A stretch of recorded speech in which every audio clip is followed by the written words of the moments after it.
Together, you can redeem the soul of our nation. Written by John Lewis. Read by Prentice Oniyemi. While my time here has now come to an end, I want you to know that in the last days and hours of my life, you inspired me. You filled me with hope about the next chapter of the great American story when you used your power to make a difference in our society. Millions of people motivated simply by human compassion laid down the burdens of division. Around the country and the world, you set aside race, class, age, language, and nationality to demand respect for human dignity. That is why I had to visit Black Lives Matter Plaza in Washington, though I was admitted to the hospital the following day. I just had to see and feel it for myself that, after many years of silent witness, the truth is still marching on.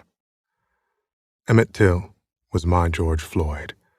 He was my Rayshard Brooks, Sandra Bland, and Breonna Taylor. He was 14 when he was killed, and I was only 15 years old at the time. I will never ever forget the moment when it became so clear that he could easily have been me. In those days, fear constrained us like an imaginary prison, and troubling thoughts of potential brutality committed for no understandable reason were the bars.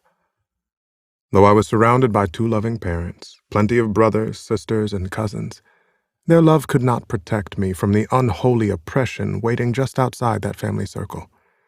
Unchecked, unrestrained violence and government-sanctioned terror had the power to turn a simple stroll to the store for some Skittles or an innocent morning jog down a lonesome country road into a nightmare.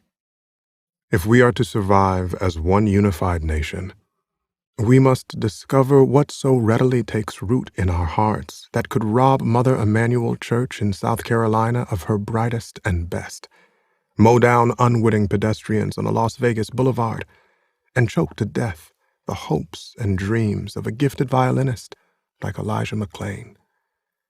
Like so many young people today, I was searching for a way out, or some might say a way in. And then I heard the voice of Dr. Martin Luther King Jr. on an old radio. He was talking about the philosophy and discipline of nonviolence. He said we are all complicit when we tolerate injustice. He said it is not enough to say it will get better by and by. He said each of us has a moral obligation to stand up, and speak out. When you see something that is not right, you must say something. You must do something. Democracy is not a state. It is an act, and each generation must do its part to help build what we called the beloved community, a nation and world society at peace with itself. Ordinary people with extraordinary vision can redeem the soul of America by getting in what I call good trouble, necessary trouble. Voting and participating in the democratic process are key. The vote is the most powerful nonviolent change agent you have in a democratic society. You must use it because it is not guaranteed. You can lose it. You must also study and learn the lessons of history because humanity has been involved in this soul-wrenching existential struggle for a very long time. People on every continent have stood in your shoes, though decades and centuries before you. The truth does not change, and that is why the answers worked out long ago can help you find solutions to the challenges of our time. Continue to build union between movements stretching across the globe, because we must put away our willingness to profit from the exploitation of others. Though I may not be here with you, I urge you to answer the highest calling of your heart and stand up for what you truly believe. In my life, I've done all I can to demonstrate that the way of peace, the way of love and nonviolence, is the more excellent way. Now it is your turn to let freedom ring.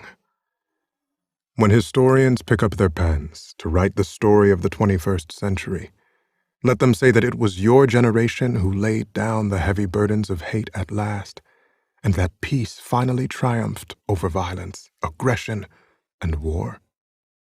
So I say to you, Walk with the wind, brothers and sisters, and let the spirit of peace and the power of everlasting love be your guide.